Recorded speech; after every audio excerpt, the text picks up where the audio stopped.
Présente pour ceux qui ne me connaissent pas, Olivier Jourdan. Je suis architecte LabVIEW, je suis LabVIEW Champion, je fais du LabVIEW depuis plus de 20 ans. Je fais partie des vieux avec Maxime et Cyril et sûrement d'autres. J'ai créé ma société Wovalab il y a 2 ans et demi maintenant. Pour faire de la conception, du développement LabVIEW, pour aider les équipes de développeurs LabVIEW à passer des steps dans le développement et dans tout ce qui va autour du développement d'applications LabVIEW. Voilà, partenaire ENI. Et je suis aussi également depuis le début de l'année membre du conseil d'administration du consortium DQMatch qui est en charge de maintenir et faire évoluer le DQMatch, donc le framework dont Cyril vient juste de nous parler. Voilà. Donc aujourd'hui, le sujet, c'est les events. Alors pourquoi j'ai proposé cette présentation? Parce que très souvent, j'ai entendu parler des events un peu en mal, en disant ouais, il y a des défauts, il y a ci, il y a ça. Donc moi, ce que j'aimerais en fait, c'est vous faire une démo de 10 choses à savoir sur les events dans la view, et après vous aurez pas tout pour faire vos décisions, mais vous aurez voilà, pas mal d'informations sur comment vous pouvez utiliser les events et comment ça fonctionne dans la view. Voilà. Donc, j'ai pas de slide, j'ai que des démos. Donc, j'espère que ça va pas merder. Mais je suis confiant. Je suis confiant. J'espère que tout le monde voit bien l'écran et le code. Alors, la première chose à savoir sur les events, c'est qu'il peut y avoir plusieurs sources d'events dans la view. Je pense que quand vous avez commencé à utiliser les events il y a 1 an, il y a 10 ans, il y a plus d'années que ça, la première chose que vous avez utilisée, c'est une structure event pour pouvoir détecter des événements utilisateurs. Donc, si j'exécute ce code, j'ai fait quelques exemples. Par exemple, j'ai le value change, le fameux value change qui me permet d'exécuter une action sur un clic sur un bouton, par exemple. On voit aussi que je peux voir l'événement de la souris qui bouge et récupérer, par exemple, la position de ma souris. Je peux récupérer les événements du clavier. Donc là, voilà, j'ai la dernière touche qui est appuyée. Donc ça, je dirais, j'apprends pas grand-chose à grand monde, mais c'est bon de commencer par là. Première source pour un event dans la view, c'est l'interface. Deuxième source d'event, c'est de créer ces événements personnalisés. Alors, on va appeler ça, alors la view appelle ça des user events. Alors, c'est pas très bien nommé parce que c'est pas user interface, c'est plutôt des custom events. Et je vais pouvoir, donc dans mon code, on le voit ici, créer un event, plusieurs events qui ont des types de données différents, faire un register for event et puis déclarer que ma structure event elle va recevoir, en plus des événements d'interface que je peux sélectionner, ces events que j'ai sélectionnés. Donc dans cet exemple, je vais utiliser les user events pour passer des datas depuis une boucle qui produit de la donnée, on va dire que c'est une boucle de mesure, et puis qui fait un peu de traitement, qui va regarder si ma donnée, elle dépasse un seuil ou pas, et envoyer une information de dépassement de seuil. Et donc, je passe mes événements de la boucle du bas vers la boucle du haut via des user events, donc via des événements que j'ai créés moi dans le code. Ça, c'est la deuxième source. Donc ça, c'est important de bien savoir ça. Il y a une troisième source, je n'ai pas voulu faire de démo dessus, c'est tout ce qui est entrée-sortie matérielle ou entrée-sortie liée aux ActiveX, par exemple. Donc on peut très bien faire ça. J'ai pas voulu faire un projet avec du DACMX parce que ce code-là, il va être disponible et j'ai pas envie de le lier à DACMX, mais on peut faire de l'acquisition, récupérer des données d'acquisition via des user events. On peut aussi récupérer un événement de trig matériel via un user event. Donc c'est bon à savoir aussi. Deuxième chose, on a à savoir, pour les événements utilisateurs, on a 2 types d'événements. Alors, événements utilisateurs, d'interface utilisateur. Dans le premier exemple, je vous ai montré des notifications d'événements. Il y a un clic sur un bouton, il y a un bouton qui change de valeur, j'ai l'événement, l'événement il s'est passé, est-ce que je veux faire quelque chose? Oui, non, je fais le code. Il y a un deuxième type d'event qui existe, c'est les événements filtrés. On voit la différence parce qu'il y a un petit point d'interrogation ici à la fin du nom de l'event dans ma structure d'événements. Qu'est-ce que ça veut dire et c'est quoi la différence qu'il y a à ce niveau-là? C'est que lorsque je vais rentrer dans mon case, ici, l'événement utilisateur, il n'est pas encore fait. Donc, je peux le modifier ou l'annuler. Premier cas vraiment utile, par exemple, je veux arrêter mon VI. Pour arrêter mon VI, plutôt que de rajouter un bouton stop et de gérer un bouton stop, je peux utiliser la croix qui ferme la fenêtre. Et si je fais ça et que je ne gère pas l'événement, mon code il va s'arrêter violemment. Puis ma fenêtre va se fermer. Moi, je n'ai pas envie, je veux mettre au point mon application.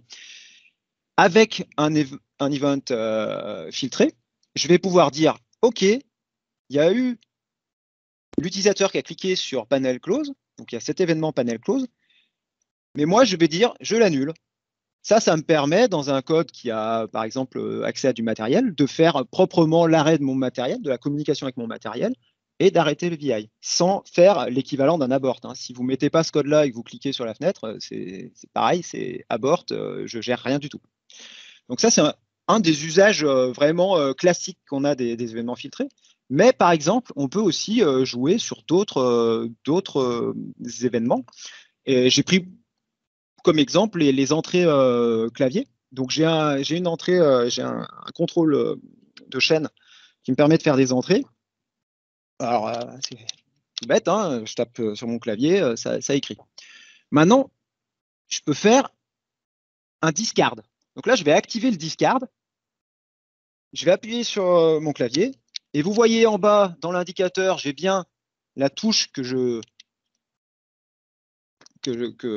j'utilise, mais il n'y a rien qui se passe dans mon input parce que l'événement, il est annulé. Et deuxième chose que je peux faire, je ne vais pas faire en même temps, donc j'arrête de faire le discard, je supprime ce qui est écrit et puis je vais modifier. Et là, je vais taper AZERTY, donc A, donc on voit que la touche que j'ai appuyée, c'est bien A, mais dans l'input, j'ai B. Z, là, j'ai l'accolade entrante. E, F, etc. Donc, en activant la modification d'event, qu'on voit ici, je vais pouvoir modifier ce qui se passe au niveau de l'événement. On va pouvoir faire ça sur des clics souris, changer, dire non, c'est un clic droit au lieu d'un clic gauche, etc., etc.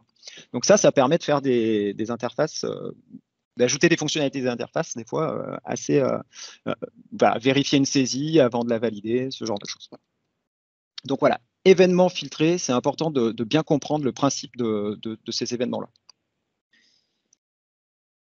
Troisième chose qu'il est bon de savoir, c'est que les events, et là j'utilise un code qui a été présenté et fait par Jack Dunaway, qui a été présenté au CLA Summit en 2014, je crois.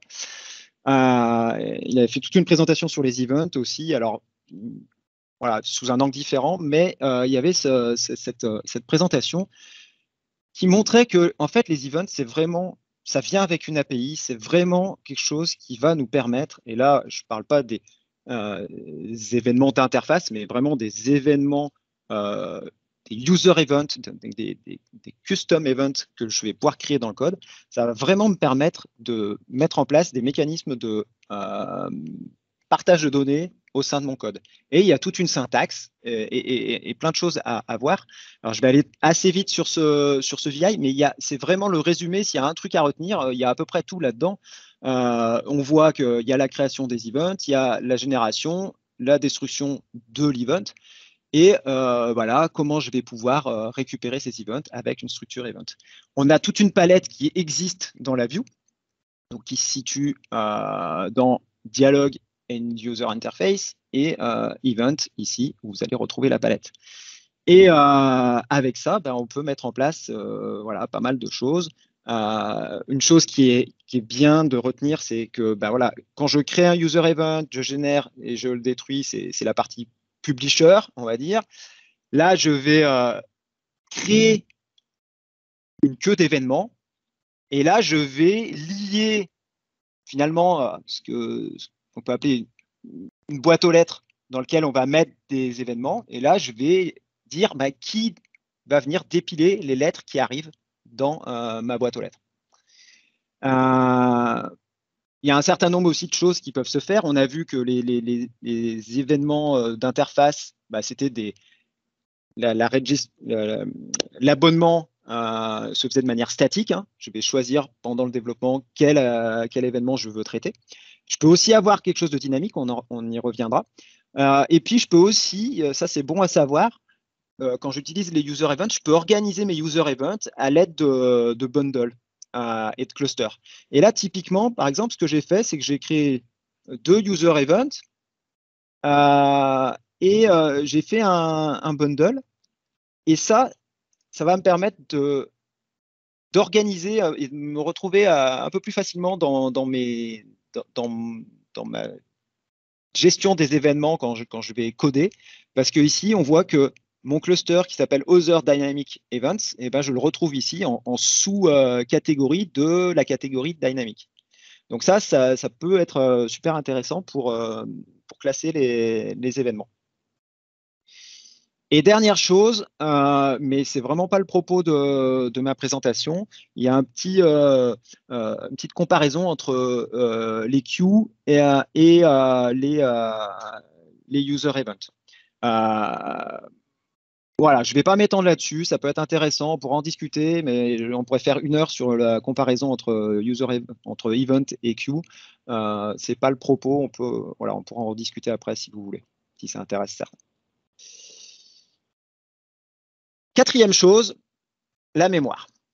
Alors, dans les choses que j'ai pu entendre et qui sont fausses, c'est ouais, mais alors moi j'utilise des user events ou j'ai utilisé, mais il y a des fuites mémoire, etc., etc. Donc je pense que c'est super important de bien comprendre comment ça fonctionne. Donc là, l'idée, c'est de surveiller la mémoire qui est utilisée par le VI et puis de faire plusieurs choses. Donc je vais exécuter. Donc là, on voit que le graphe de la mémoire utilisée qui ne bouge pas. Qu'est-ce que j'ai fait? J'ai créé un user event et j'ai généré 100 événements avec des messages qui font la moitié d'un 500 kilos. Donc normalement, je devrais voir ma mémoire augmenter. Seulement, j'ai toujours pas fait mon register for event. Donc en fait, il n'y a pas de boîte aux lettres. Donc s'il n'y a pas de boîte aux lettres, il n'y a pas de prise de mémoire. Là, je vais faire un register for event. Donc je crée ma boîte aux lettres, je crée la queue d'événements. Et je vais faire pareil, je vais régénérer 100 user events. Et là, j'ai bien ma mémoire qui augmente. Forcément, je mets des paquets de 500 kilos dans la mémoire, forcément, ça monte. Maintenant, quand est-ce que cette mémoire elle est libérée? On va continuer le code, aller dans la boucle loop, et on va relier notre boîte aux lettres à une structure event qui, elle, a un cas qui va dépiler les événements qu'on a générés dans la boucle for avant la while. Et là, on a bien notre mémoire qui diminue et on récupère bien les données qui étaient empilées. Donc, a priori, pas de fuite mémoire en utilisant les user events à partir du moment où on a bien compris que si je fais un register for event, je dois avoir une structure event qui est associée à celle-ci. Il y a une question qui peut arriver, et c'est mon petit 4B, c'est qu'est-ce qui se passe? Donc j'ai un VI qui est à peu près le même. Je ne refais pas le fait que s'il n'y a pas de register for event pour votre user event, il n'y a pas de mémoire.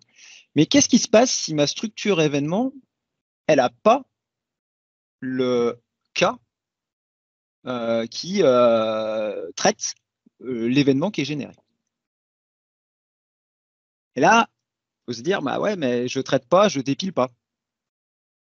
Donc je recommence, je crée mes 100 messages. En parallèle de ma boucle qui a la structure event, j'ai fait une deuxième boucle while qui continue à empiler à 10 millisecondes des paquets de 500 kilos. Et je veux voir ce qui se passe. Donc je vais relâcher. Et là, d'un coup,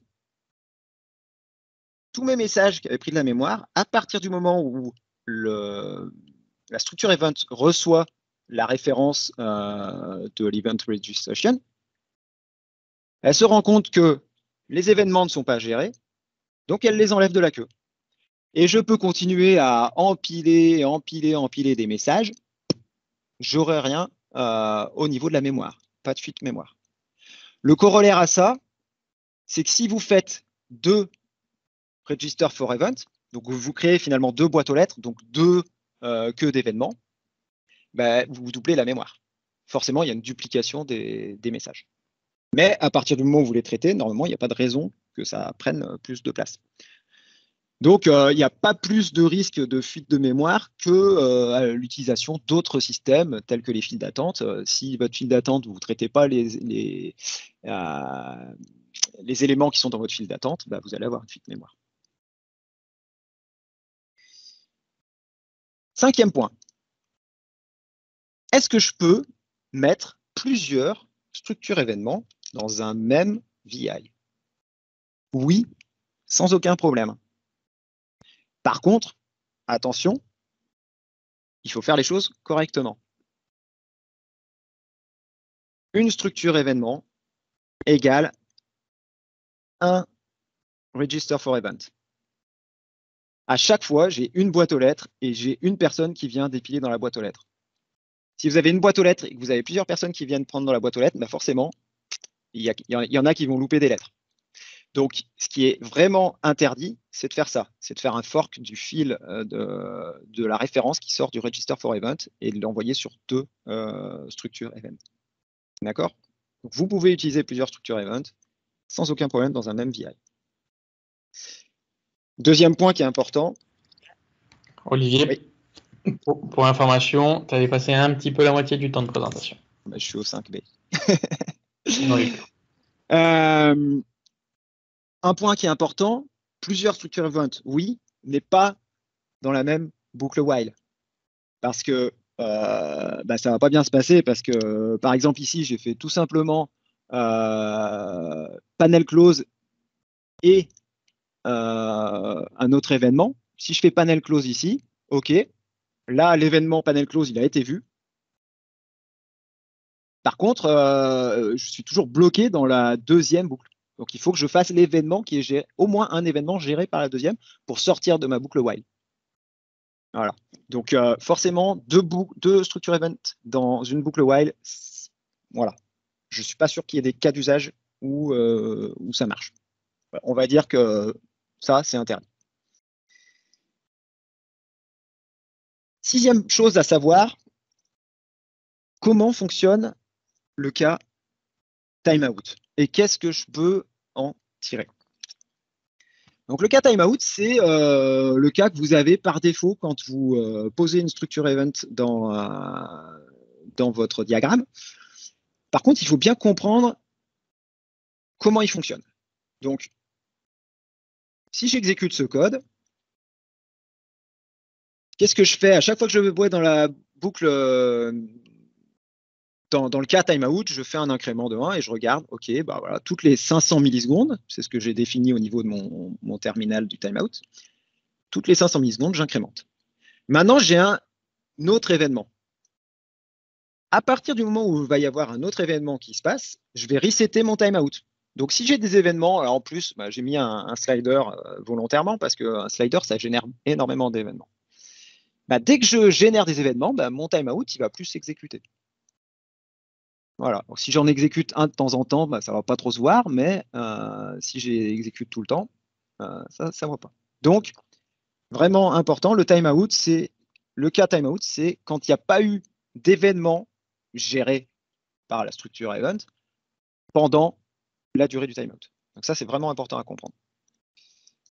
Maintenant, une fois qu'on a dit ça, à quoi il nous sert ce timeout? Eh ben, on peut utiliser ce cas timeout pour faire des choses toutes les n millisecondes, secondes. Le gros avantage de ça, c'est que il n'y a pas de polling à mettre en œuvre. Il va s'exécuter quand le temps est écoulé. Puis si je veux arrêter mon programme, je veux exécuter quelque chose toutes les 3 minutes, Je ne vais pas être bloqué dans une fonction qui me dit ouais, les 3 minutes elles sont pas encore passées, etc.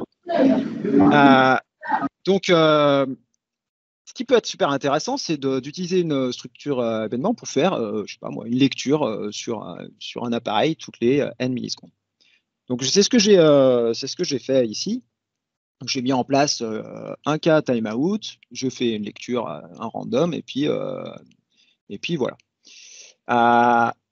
Quand je regarde l'exécution, donc là j'ai mes lectures, random, ok, ça se passe bien. Ici j'ai mon temps, le temps qui se passe entre deux lectures. Je suis toujours à 500 millisecondes, cool. Maintenant il y a deux problèmes là-dedans. Je vais aussi vouloir faire des writes. Et là, pour faire mon write, bah, j'utilise un événement.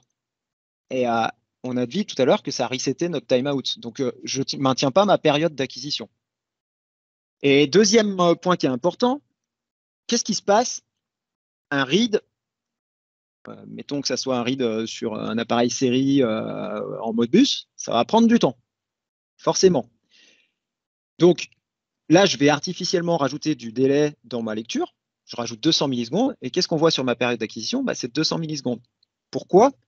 Parce que mon timeout, il commence quand? Il commence quand le cas il est fini d'exécuter. Il commence pas, je rentre dans le cas timeout, et puis bah, ça m'a déjà mis en place mon compteur qui va attendre 500 millisecondes. Non, voilà, si je passe 200 millisecondes dans mon cas timeout, bah, ça se rajoute aux 500 millisecondes que j'ai déjà donné. Donc, pas génial.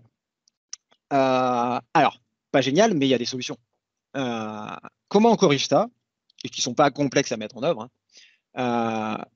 Donc là, j'ai exactement le même VI, mais ben, avec les problèmes corrigés. Vous voyez, je fais mes writes, ça n'impacte pas ma lecture. Et si j'ajoute un délai, à partir du moment où ce délai il est inférieur à la période, bien sûr, je maintiens bien ma période de lecture. Donc, comment on corrige ça? Assez simplement.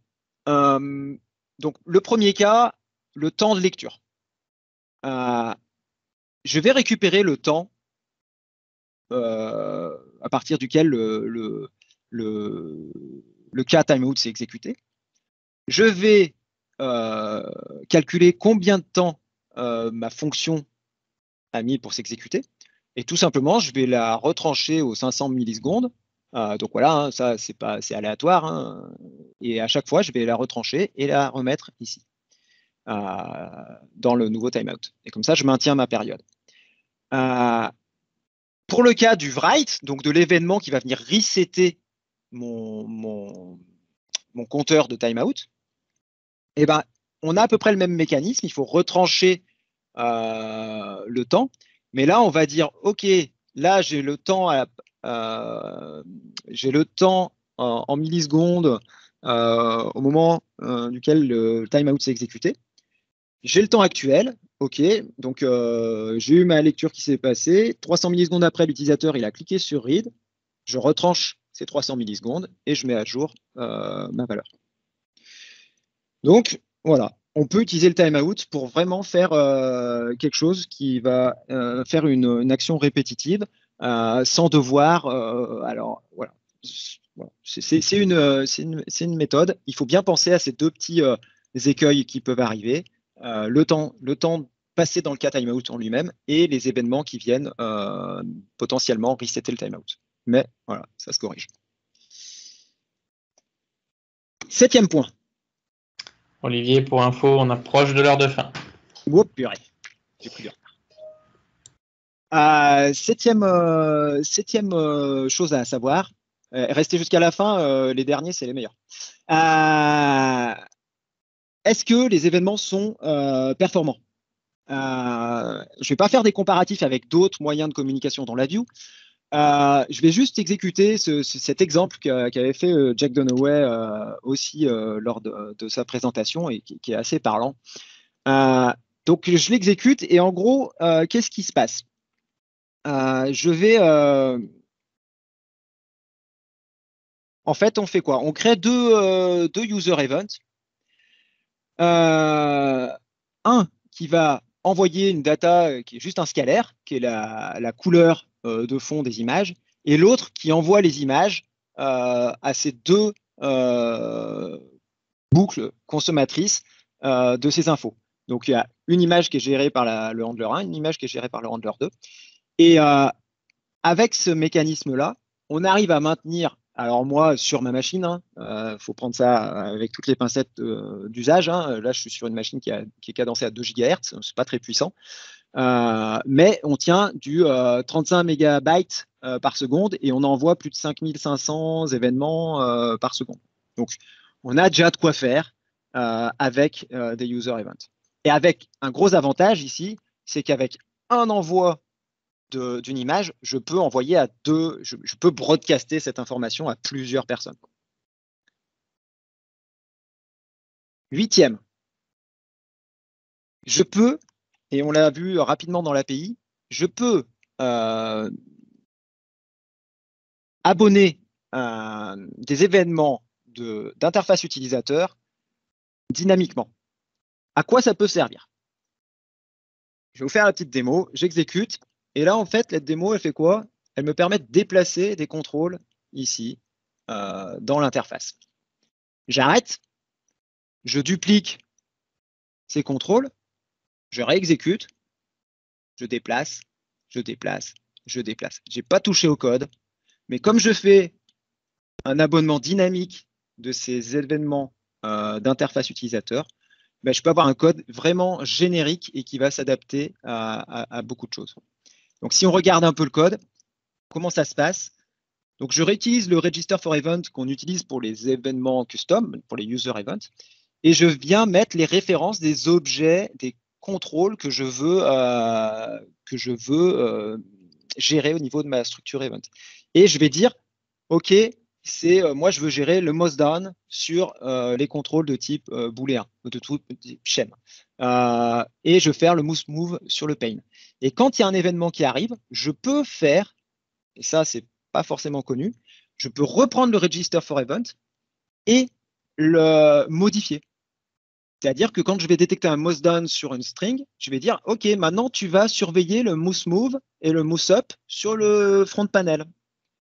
Et quand le mouse up il est détecté, hop, je désabonne la structure event du mouse move et du mouse up. Comme ça, je ne traite les événements qui m'intéressent que quand j'en ai besoin.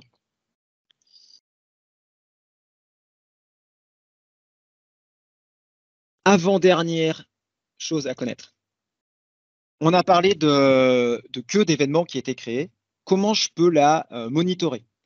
Il y a un outil dans la view que vous trouvez dans View et Event Inspector Window. Et cet outil-là, il vous permet de regarder les events qui sont dans les event queues. Donc ça vous permet de détecter des problèmes. Alors, pourquoi il y aurait des problèmes? Puisque les events sont top. Il peut y avoir des problèmes parce que, comme je vous l'ai dit, c'est comme avec une file d'attente. Si vous ne traitez pas rapidement vos événements, ça va s'empiler, ça va s'empiler. Donc, qu'est-ce qu'on fait quand on a une structure event qui empile, qui n'arrive pas à dépiler rapidement les données? 2 cas. Donc là, on va regarder ce qui se passe. Donc là, j'ai lancé. On voit ici dans mon Event Inspector Window que on voit le VI qui est en cours d'exécution. Donc on pourra avoir plusieurs VI. Tous les VI qui ont des structures event vont apparaître ici. Et puis on va générer ici des événements. Donc vous voyez, il y a des logs. Par contre, mes événements, ils sont traités super rapidement, en moins d'une milliseconde. Donc on ne voit même pas s'il y a des événements qui ne sont pas générés. Donc là, sur mes deux slides, ça se passe bien. Maintenant, je vais rajouter du délai sur mes events. Donc, je détecte l'événement, je vous montre le code, je détecte l'événement, et puis, au lieu de rien faire, j'attends 50 millisecondes. Et là, il va y avoir 2 cas qui vont se produire. Ici, on n'a pas d'événements qui s'empilent. On voit qu'il y a des événements qui ne sont pas traités de suite, mais aussi on voit que le slide ne réagit pas aussi vite que tout à l'heure. Mais on ne prend pas de retard dans la gestion des événements. Et sur le deuxième, mon slide il bouge toujours autant. Oula, par contre, j'ai un lag monstrueux sur la gestion, sur la génération, sur le traitement de mes events. Qu'est-ce qui se passe? Alors déjà, premier point qui est intéressant à avoir, tout à l'heure, on a utilisé le time, la sortie time dans le timeout. Ça nous donnait le moment auquel l'événement timeout se produisait. Ici, c'est pareil, sauf que il ne faut pas tomber dans le piège, ce n'est pas le time à l'instant T, au moment où je rentre dans le case, mais c'est bien le time au moment où l'événement a été généré. Donc, si je fais une différence entre le temps actuel et ce time, et que je vois quelque chose qui dépasse une milliseconde, c'est que je suis en retard sur le traitement de ma donnée.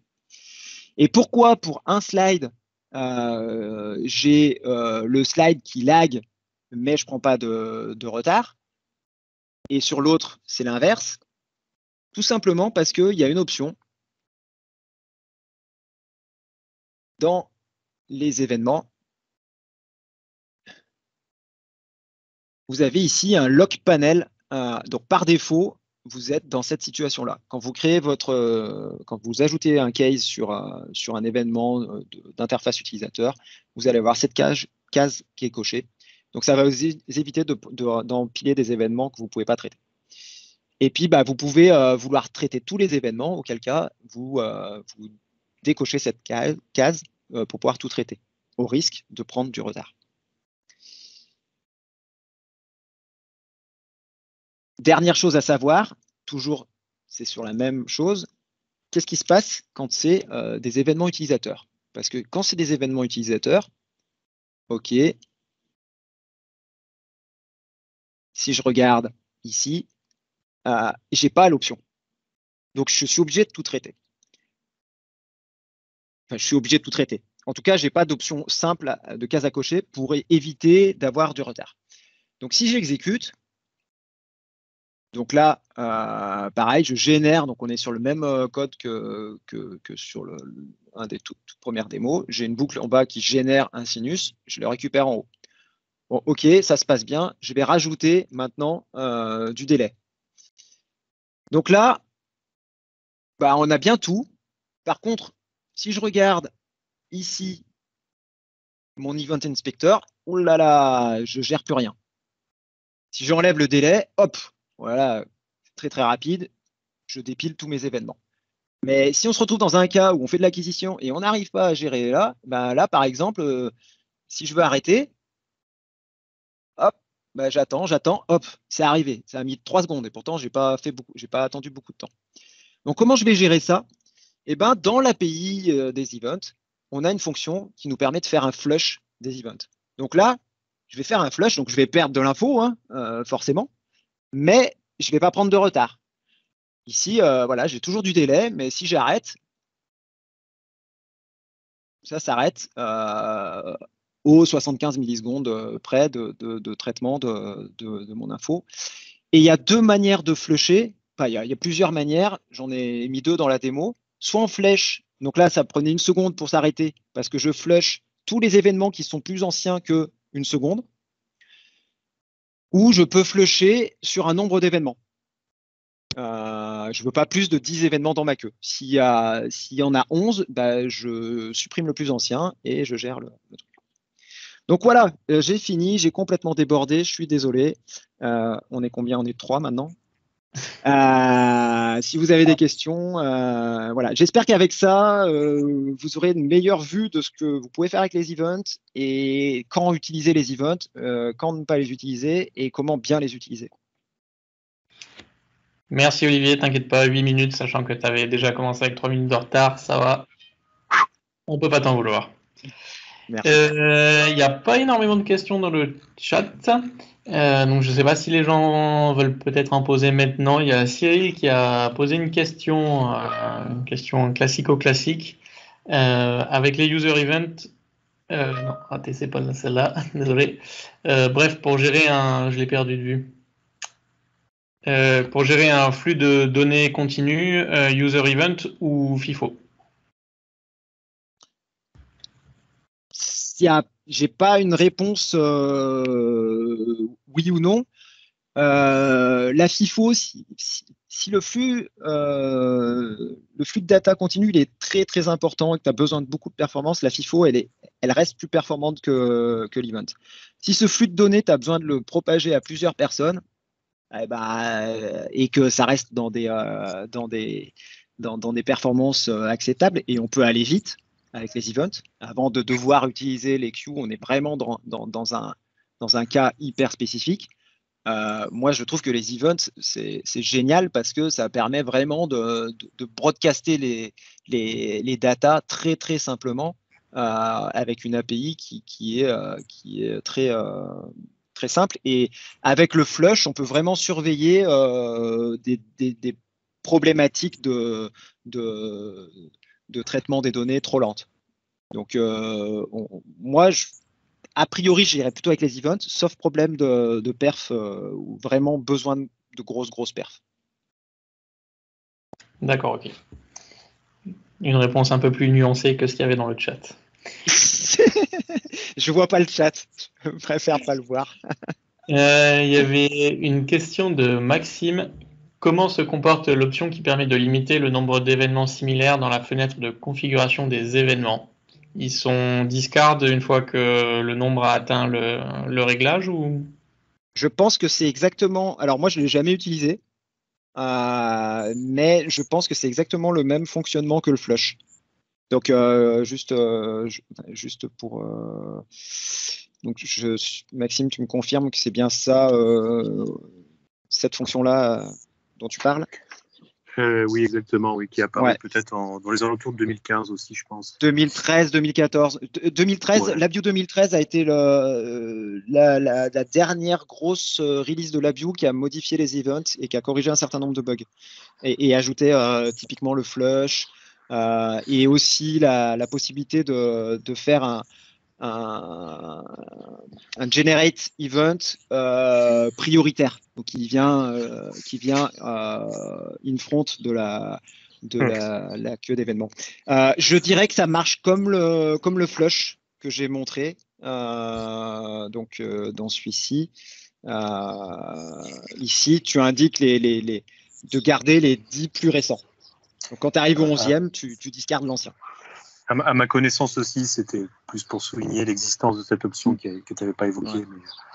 Mais, on a la même chose que le flush, mais sur les événements natifs. Voilà. Tu dois pouvoir relancer ta démo en mettant 5 par exemple dans ta queue. Tu ne devrais pas en voir plus de 5, je suppose. Tout à fait. On peut le faire, je ne l'ai pas fait. Enable this subdiagram. Alors, après, l'Event Inspector, il a. Voilà. Moi, je le trouve très intéressant pour vérifier qu'il n'y a pas de problème. C'est vraiment le grand moyen, très facile de vérifier qu'on n'a pas une queue qui est en train de se remplir.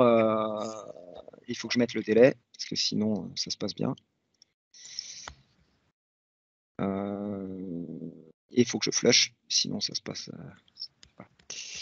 Ouais, on est à 5. Je pense qu'après, on voit l'événement de flush ici, mais on est limité à ce nombre d'événements.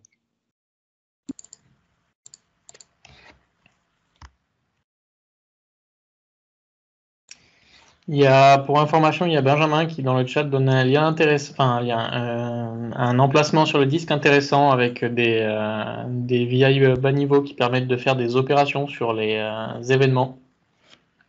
Donc, pour ceux qui veulent regarder, donc dans le répertoire LabVIEW et ensuite Resource Dialog et Event Inspector. Ah, qui donne. D'accord. Super. Merci pour le partage. Je peux essayer d'aller voir. Peut-être, je ne sais pas si tu peux le partager à l'écran.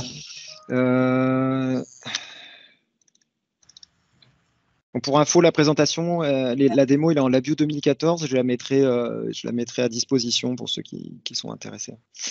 Tu m'as dit ressources, dialogue et Event Inspector. C'est le premier qui permet apparemment de récupérer donc le contenu qu'il y a dans une event queue. Cool. Donc, sujet à creuser pour ceux qui veulent Ah ouais, clairement. descendre un petit peu plus bas dans les explications. Toujours en faisant très attention quand vous utilisez des VI qui sont pas mis à disposition dans la palette. Il n'y a pas de garantie qu'ils soient maintenus dans les versions futures de la bio. Juste. Ouais, mais bon, en général, c'est les plus intéressants. Je dis pas le contraire. Ok, il n'y a pas d'autres questions ou d'autres remarques, donc sauf si tu as un mot à ajouter, je pense qu'on peut clôturer. Non, moi, merci de m'avoir laissé la parole. Désolé d'avoir pris un peu plus de temps. Et puis, je pense que Un petit quart d'heure, il reste encore 2 ans, donc c'est que ça dérangeait pas trop. Super. Merci Nicolas.